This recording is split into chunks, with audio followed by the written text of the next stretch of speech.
If you're watching this, it's basically I've managed to avoid a disastrous day that I had yesterday. I'm recording this Thursday morning. But Wednesday, I spent all day, literally all day, trying to sort out the Wivenhoe Keys video, which has got nobody wants to see it. I know that. It's just that I've talked about it. I've mentioned it a couple of times, and it just wouldn't save. It wouldn't work. I could not get it to work. It was a thing of beauty. There were fades in it. There were, zooms and pans and video and photographs. And I couldn't get the damn thing to save properly. So I was up until 11:30 last night doing it. And then I woke up again at 5 and absolutely determined to sort this out. This was not going to beat me. Well, by 9:30 it had beaten me. I managed to save about 48 seconds out of 3.5 minutes. So I don't know what went wrong. It could just be I'm using my computer's quite old now. It's about 15 years old. So it's not the fastest computer in the world. I'm using free software, which is often a little bit cut back from the version that you would pay for. So maybe there's a combination of that, just generally, sort of like using a little camera and a mixture of media. So I've got one camera, the camera that you're watching me on now, I think saves as MKV files. The little camera that I also use as a backup, that saves as AVI files. I had JPEGs, I had TIFFs, all sorts of photographic images in there. So maybe it's just a massive, combination of a huge number of different formats that caused the machine to freak out. But I'd gotten to about, I think I'd finished editing it at about 5:30 yesterday, and set it to basically boils down 4 or 5 different lines of audio, photographs and video. So it turns it into one video in an AVI file. But it was still trying to save it at 10:30. So I got a version which had saved, and as I said, it took about 5 hours. So I started playing it, and it caused my computer to shut down. Why? I still haven't figured out. So anyway, I rebooted the computer, tried playing it again, computer shut down. So I do not know what's going on, which is a fairly regular state of affairs for me. But in this instance, it's specifically about that mystery AVI file. But as I said, I got up this morning determined to sort it out. It was I had a number of ideas on how to resolve the problems that there were, in ways that, because we did an advert last week for Rocket, I thought I had the whole thing sussed, but clearly I haven't. Anyway, that's kind of by the by. But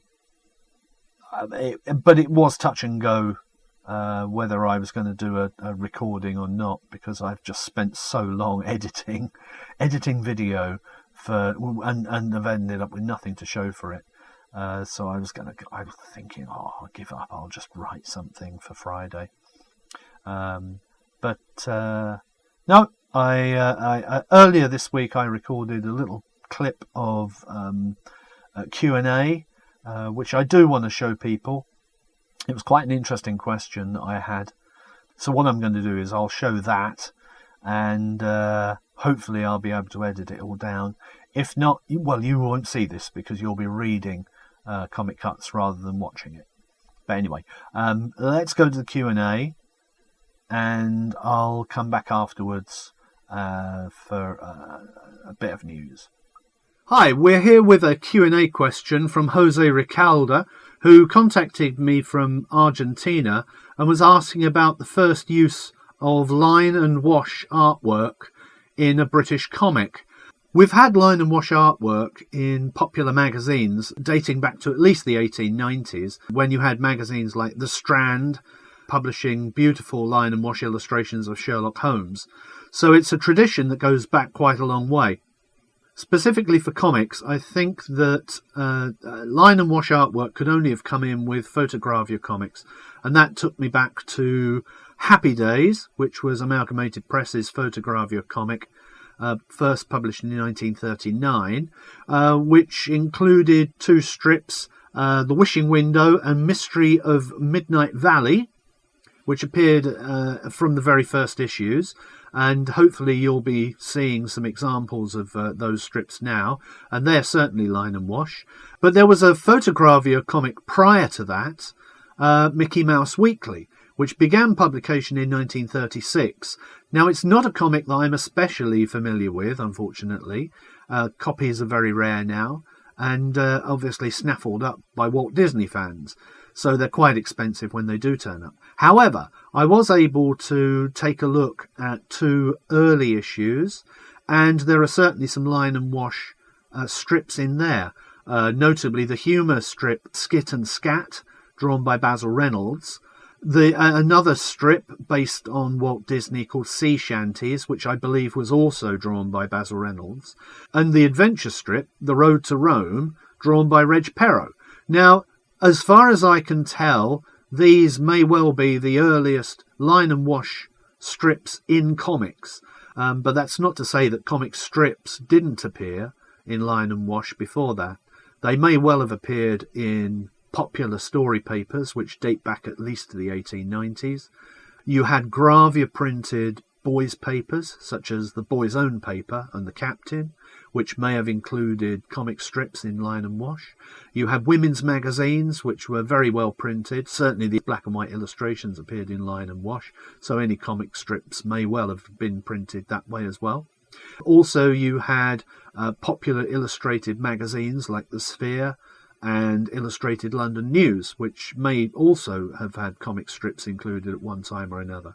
But specifically to comics, I think the first adventure comic would be The Road to Rome in 1936, and alongside it, Skit and Scat was also printed in line and wash. First humour strip. So 1936 seems to be the answer, and I hope that answers your question, Jose. That was quite interesting, a genuine question, and we had to go out and do some research, so it was quite fun for me as well. Please do, if you have any questions, please do send them in, and I'll see what I can do about answering them. I can't promise to answer them, but we'll do our best.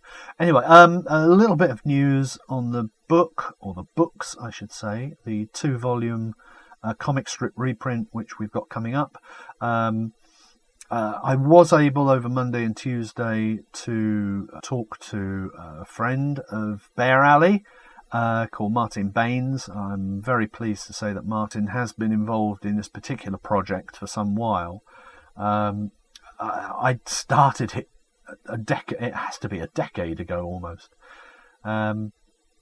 when I did the scans, and I spoke to Martin at that time, and I seem to remember there was some discussion over the title, because we have a strange situation over who owns the title, who owns a certain title, who owns certain comic strips. So to avoid all of that problem, I'm retitling the strip and relettering. Now, we've done this before. We did this a few years ago with the Wells Fargo book that came out from Book Palace Books.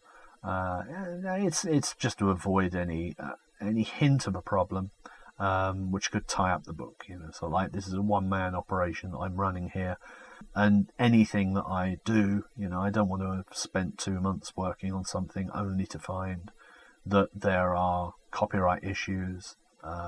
Even if there's a question of a copyright issue, it could tie up the book, and I really can't afford for it not to be released. Anyway, the idea to do the book, I did the scans about 10 years ago, and it was a nice series, and I thought, well, that would make a nice book, or a pair of books. I mentioned it to Martin, who was very enthusiastic and who did me a nice logo. Anyway, over the last 2 days, we've been batting back and forth, and he has come up with 2 absolutely gorgeous covers for me, which I'm not going to show you now. We will do a cover reveal at some time when I'm closer to completing the 2 volumes. Monday I managed to replace all the mastheads, so that was complete, and I actually started relettering some of the strip, because we're taking out 2 names and replacing them. It's a very, very slow process. You have to be very careful to try and match the lettering to the lettering that surrounds it, so it doesn't look too obvious. And that can take time. So I didn't manage to get that far on Monday. I got up quite enthusiastically on Tuesday, and then spent an awful lot of time just on general office work that needed doing, transferring files, to doing backups, all sorts of things that basically took me most of the day. So I actually did very little relettering on Tuesday. Wednesday, we don't talk about Wednesday. Thursday, I've managed to actually get started this morning, and I'm just taking a little break to record this now. So there is some progress on the books, I'm pleased to say. I've still got to write some introductory material, and there are multiple artists involved, and I want to sit down and write a little piece about each of the artists. So, there's still quite a long way to go. I very much doubt if we will see any copies of the book, or I'll be anywhere near finished until June. But fingers crossed, I'm hoping that we can have both volumes complete. And I will probably release them both at the same time, so that people can buy them together and save a little bit on postage. And that way the price will be a little more competitive. So, I'm hoping that we can have them out in June. Fingers crossed, that's all I can say. Will I ever get the Wivenhoe Keys video finished? I'm pretty sure I'm going to give up on this. Unless somebody out there can buy me a new, up-to-date, up-to-speed computer, I don't see that my little computer here is going to be able to cope with all the complexities of the wonderful, wonderful video that it would have been. Anyway, I'm going to stop now. I'm going to say stay safe, and I'll see you all next week. All right, bye-bye.